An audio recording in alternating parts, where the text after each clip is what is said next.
Oh boy. Starting out with 220, trying that. I think I need to go to 80 grit.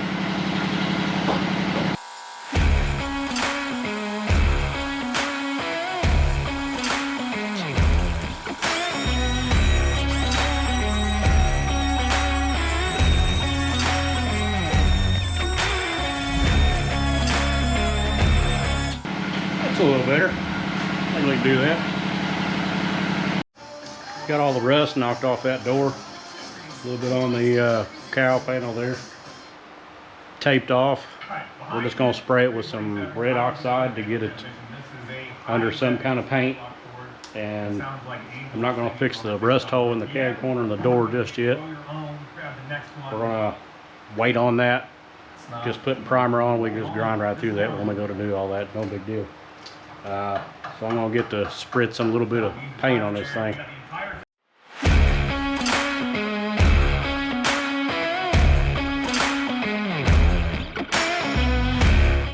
A little bit of elbow grease today and some sanding and rust removal and a little red oxide primer, and it looks a little more presentable.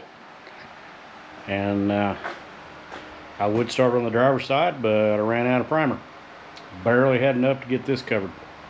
I'm going to do a little scraping on the window. As you see, I didn't tape off the whole glass, just around, and I had me a little shield to do some help get some of the overspray from getting on there, but I was being lazy, so I had to scrape a little bit on the glass to get some of the overspray off. But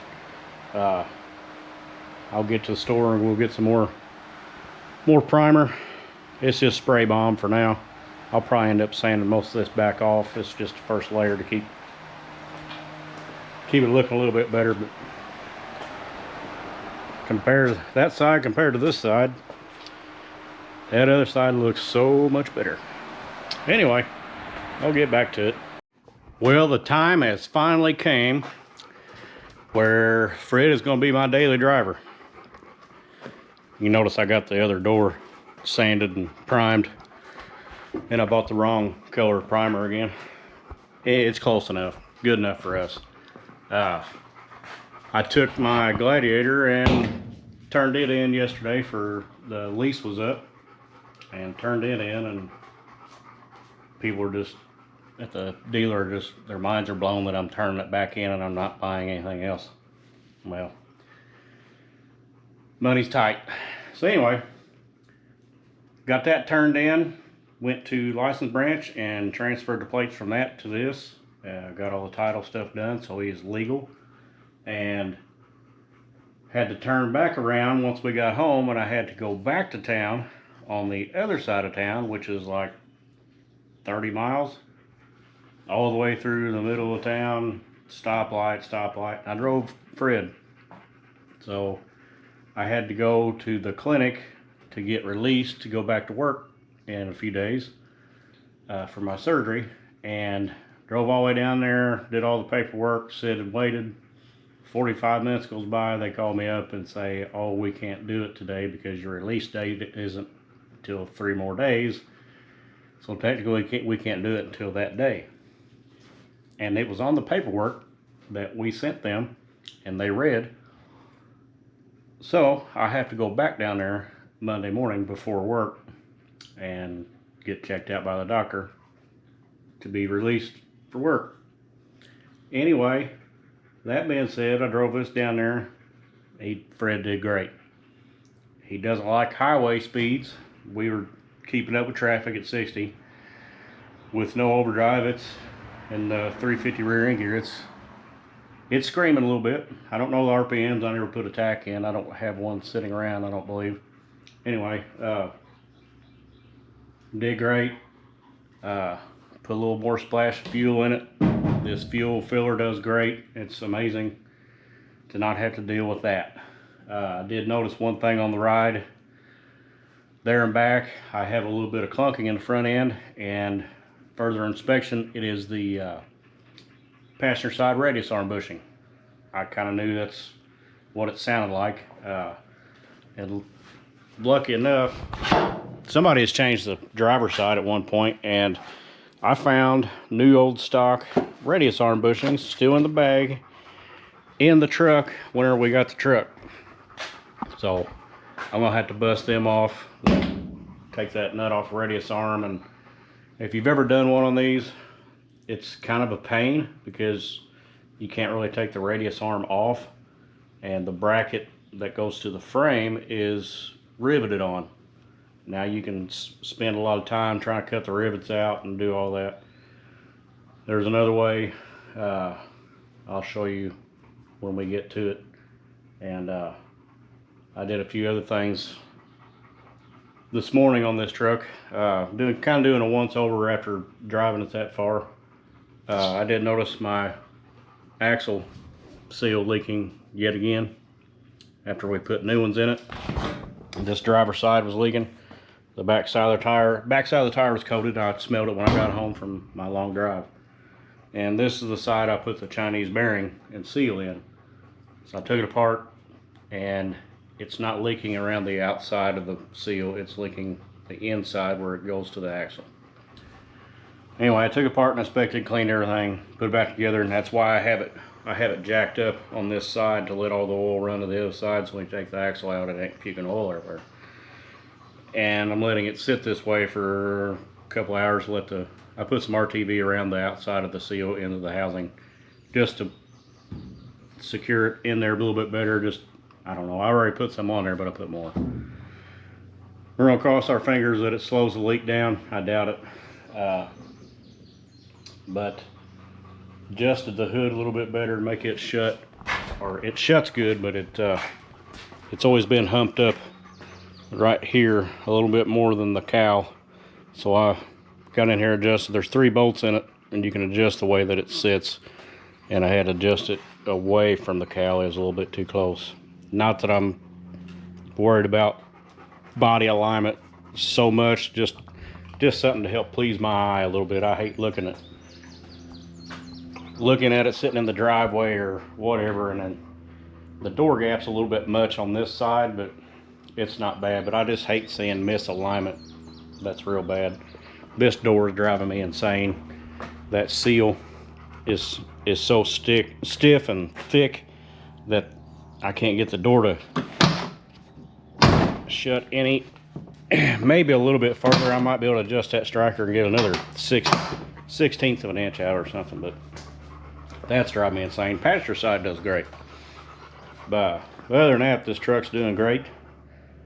I still love the wheel and tire combo. They're doing great. See what else. I think everything's doing good. It doesn't drive and ride as good as Uncle Jesse. Changing the front tie rods, getting the toe end adjusted. I may have to tinker with the toe end a little bit more, but it drives great. It just has a little bit of play, and I think it's mostly in the steering box itself, and I adjusted on it too. Can't get it all out, but other than that, it does drive and do pretty good. The rear springs are a little stiff because of the added on helper spring on the top. Yeah, I can take that off and it would make the ride a lot better, but then again, I'd lose that extra weight capacity if I want to tow or put something heavy in the back. I don't know. I can deal with it for a while, especially when I start driving it every day. If you drive it every once in a while, something like that annoys you every once in a while, if you drive it every day, it will annoy the living piss out of you, and you will be changing it. So we might be pulling that off. But anyway, I'm gonna start working on that radius arm bushing, or me and this goofball. It's such a nice day, Saturday. We may grab the YJ and go take us a little Jeep ride and hit some dirt or something. I don't know. But anyway, we'll get back to work. Yeah, we stopped and had us a little break and took us a drink. A little sitting spot, overlook at the pit. And we're gonna load back up in the Jeep and head back down the trail. Just putting around, 2-wheel drive. Here comes some bike riders. Let's see what we got in the group here.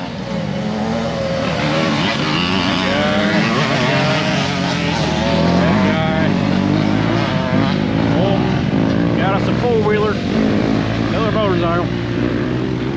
Yeah. Thanks for the dust feathers.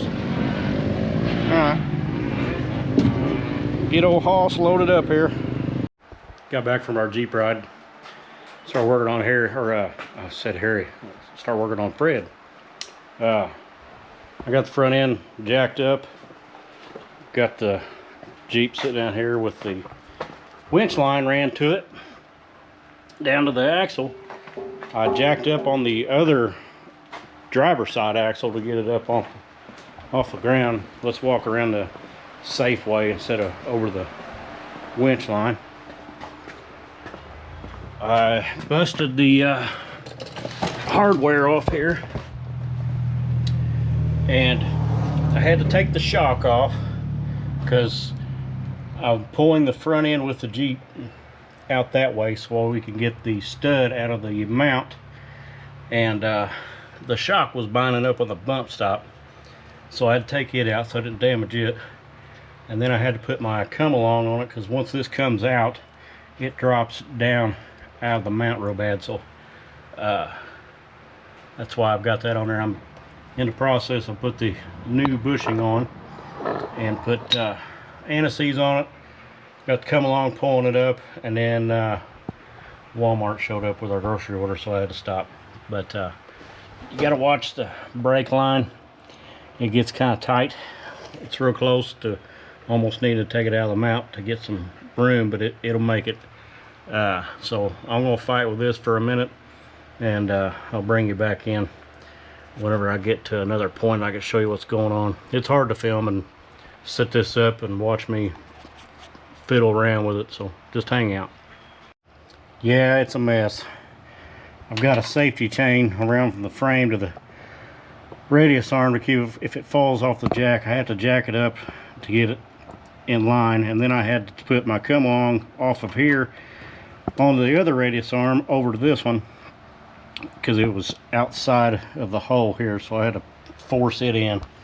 So now I've got it all safe as I can. I'm gonna lay it out on the winch while we pull in on the come along and get her in the hole. Put a little anti-seize on it as we go, and then once you let off, that jack wants to fold over, so that's why I've got the safety precaution on it. So now the winch is off, we can take come along off. Yeah, and if you guys ain't got one of these little quarter-ton come alongs, they're not real expensive unless you buy the big name brand ones. This one isn't the best, but it gets a guy out of a pinch sometimes when he's working on something and he needs to pull on it or whatever. And bottle jacks are the same. I think I'm going to go buy a few more of these things to have in every vehicle I own. Well, I don't have enough of them. I got too many vehicles. That's what I'm trying to say here. We got our other bushing here. We'll put on the back side. We may have to hook the come along up again to get this pulled all the way back. Let me get that set up and pull that back so I can get all the hardwares on it and everything. So hang out here for a minute. My fat guy Nick. Alright, I'm taking this off now. I'm trying to one-handed anyway. Got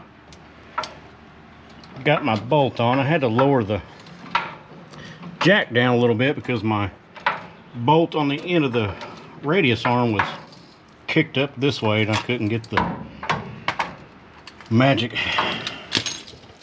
impact in there, so I had to let down on the jack a little bit. Before I did that, I wanted to put my shock back in. Well, I found something. And it wasn't too good. Hold on. Yeah. I'm glad that I got in here and went ahead and did this radius arm bushing. And I don't know if this made any difference on how it drove. You can see me in the darkness of the shade. But right behind that shock, you have the twin I-beam bracket for the driver's side axle. Comes over to the passenger side of the frame and goes up there, and it's got rivets in it. Well, I don't know if you probably can't freaking see it, but first thing I noticed was this bolt head for the driver's side axle was hitting the passenger side axle right here. It's because that radius arm bushing was fatigued and weathered and gone, so the axle would actually move backwards instead of just up and down.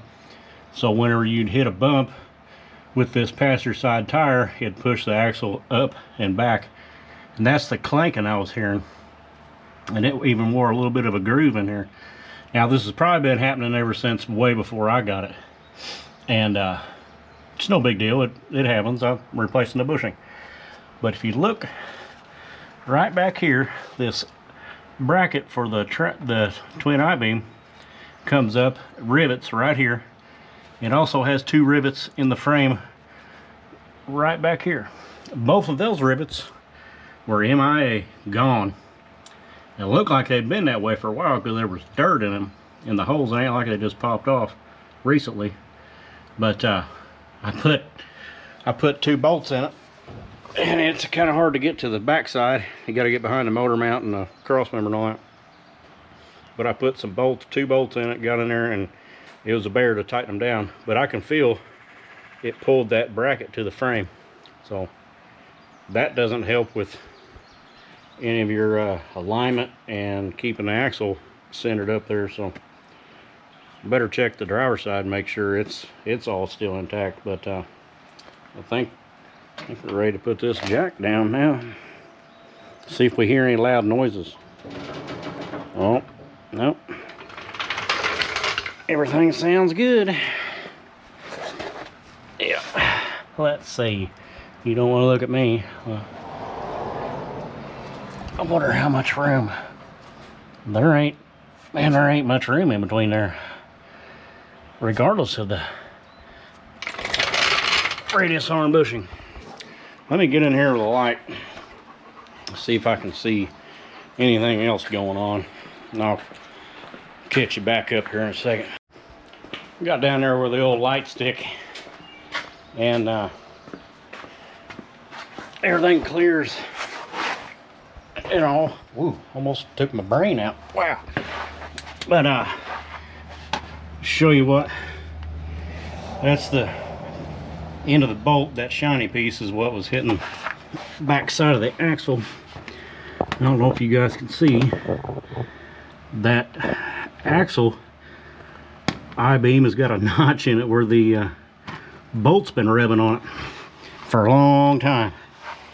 And if you look up in there, you can see, maybe, yeah, that's the two bolts I had to put in for the missing rivets. And I looked at the driver's side where the passenger axle is, and it's got both. You all right? Huh? You okay, bud? Over grunting like an old man. These two rivets are still here. I got thinking, well, if that bolt's rubbing over there, what about this one? This one ain't rubbing. Well, maybe somebody been in here and put new bushings in here, and they put the bolts in the wrong direction. But if they did, they put both bolts in the wrong direction. But this one has plenty of clearance. I don't know, but I think we're going to be okay.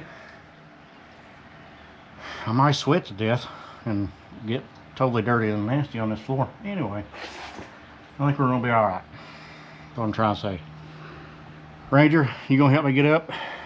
I've been up and down off this floor 20 times just It'll last 10 minutes. Everything's tight. Shock back on. Bushing nut. Yeah, I think we're good. I would like to check my toe in again, but that's hard to do one man. Need an extra hand sometime. So, what else did we do, Ranger? Huh?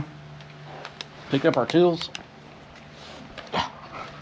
Yeah, don't worry about me. I'll get up. Yeah. All right. Yeah. Cleanup time. All right. Well, I'll be back. Ranger. Ranger. You didn't know you had something in common with old Fred. Yeah. All right, enough fiddle farting around. This is what I took out. It's not so bad on this side, but this side. And she's all cracked. Same with the back side. My backside's got a crack too, and it's about the same age. They made it 47 years. Mine's still going 48 years. I guarantee you that was original Ford stuff. You buy new bushings today, a lot of times you don't get rubber, you get polyurethane. They're not going to last 50 years, I guarantee you that. Anything you buy nowadays won't last like that original stuff did. But I barely last that long. I've had to have all kind of work done. But I think I'm going to end this video here possibly. And today's Saturday, Monday go back to work, so he's going to be getting a workout, so I'm sure we'll have many more bugs to work out.